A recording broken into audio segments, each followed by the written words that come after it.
Hey, Sunday school leaders, it's that time again. Let's look ahead and see what's going to happen in our Sunday school lesson this week. We are continuing in the unit entitled Be Strong and Courageous, Everyday Leadership from Joshua. This week we're in session 3 looking at Stick to God's Plan out of Joshua 6. And the point of the lesson is leaders keep doing what God tells them to do.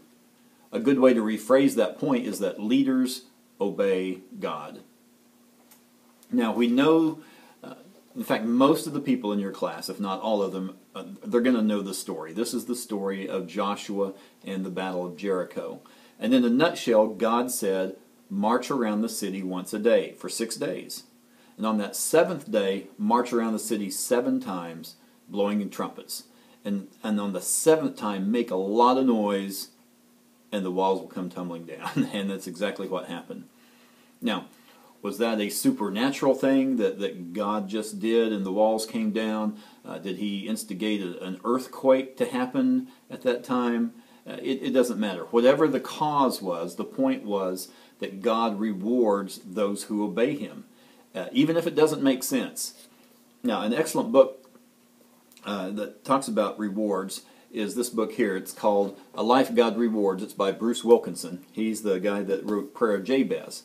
It talks about God rewarding in the next life the decisions and the things that we do in this life. So I suggest reading that sometime if you'd like. Now, there are other biblical instances of obedience, even when it didn't make sense. You know, if I'm preparing to go to war against a city, you wouldn't think just marching around it and blowing trumpets and making a lot of noise is going to do anything. But it did, because they obeyed God's leadership. So there, like I said, there are other examples of God telling people to do things and it really just didn't make sense, but they obeyed, and God rewarded that. And just a few of those, you know, we had Joseph and Mary. Joseph taking Mary as his wife, even though she's pregnant and it's not his. And then in 2 Kings chapter 5 we have Naaman. He's a leper. He's been suffering with leprosy for many, many years. And he's been told he'd be healed if he went down to the Jordan River and dip in it 7 times. I'm sure he'd been to the Jordan River before. Just didn't make sense. But he did it and was healed. Noah, you think of the story of Noah, to build this huge boat, this ark. And you know, it had never rained on earth before that time. But Noah did it, and he was definitely rewarded for that. Obedience is one of those words that I think most Christians really, deep down, don't like. We know we're supposed to obey God, but when it gets down to it, we oftentimes don't do that. Willow Creek Church is located in a suburb of Chicago, and they did a survey of 250,000 people across 1,000 churches, and here's what they discovered in that survey. 80% of those people surveyed said that they love God more than anything. That sounds pretty good. But of those 80% that replied that, here are some statistics that came out of that. 1/3 of them said that they did not serve the church in any way. 60% said that they rarely witnessed. 80% of those said that they rarely invite somebody to church, and 40% said that they don't tithe. So even though 80% said, we love God more than anything, of that 80% that made that declaration, you have all these other statistics that prove that, you know, they're really not obeying what God wants them to do. I think most church-going folks will say that they love God most, but the truth is we love ourselves more, with a little bit of God thrown in. Jerry Bridges, who is the author of The Pursuit of Holiness, nicely summed up the problem that we have. He said, I realized that deep within my heart, my real aim was not to sin very much. In other words, he realized that his aim was not holiness and to be Christ-like in his thoughts and in his actions. In other words, what he was saying was, I want to go to heaven, but just let me live like I want here on earth.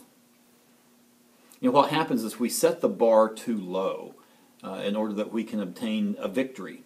And by victory, I mean that we can have what we want in our jobs or in our status in the community, those kind of things. You know, it's like, what can I get away with and still be in God's favor and still be smiled upon in the church? And I think a lot of people are right there at that line and pushing that envelope. But you know, God wants us to walk in obedience, not victory. Because obedience is God-centered, and victory is self-centered.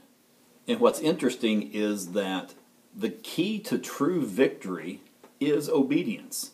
Deuteronomy 4:40 says, "Keep his decrees and commands, which I am giving you today, so that it may go well with you, and your children after you, and that you may live long in the land the Lord your God gives you for all time." Obey what I'm telling you to do, and there's a reward that goes with that. In Matthew chapter 16, verses 24 and 25, then Jesus said to his disciples, "Whoever wants to be my disciple must deny themselves, take up their cross, and follow me. For whoever wants to save their life will lose it. But whoever loses their life for me will find it." There again, not looking out after myself and my own interest, but if I deny myself, am obedient to Christ, then he gives us the victory. So God expects obedience from his children and rewards those who obey. Now there are a couple of areas of obedience. We're called to obey God when we're sure he's leading us, but it just doesn't make sense. And we've talked about that with Jericho and the other biblical examples. Also, we are to obey those commands, those specific commands that his word gives us. And there's a whole host of those, just as an example of some of them. Flee sexual immorality. Think of others above yourself. Forgive. Make disciples. And that's just naming a few of those. We can't pick and choose that we want to obey this command and not this one. Jesus says, "If you love me, you will obey my commands."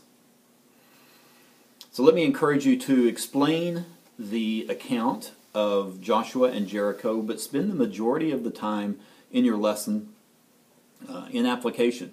What can this do for me on Monday when I'm at work, or when I'm at home, or I'm at Walmart, or wherever?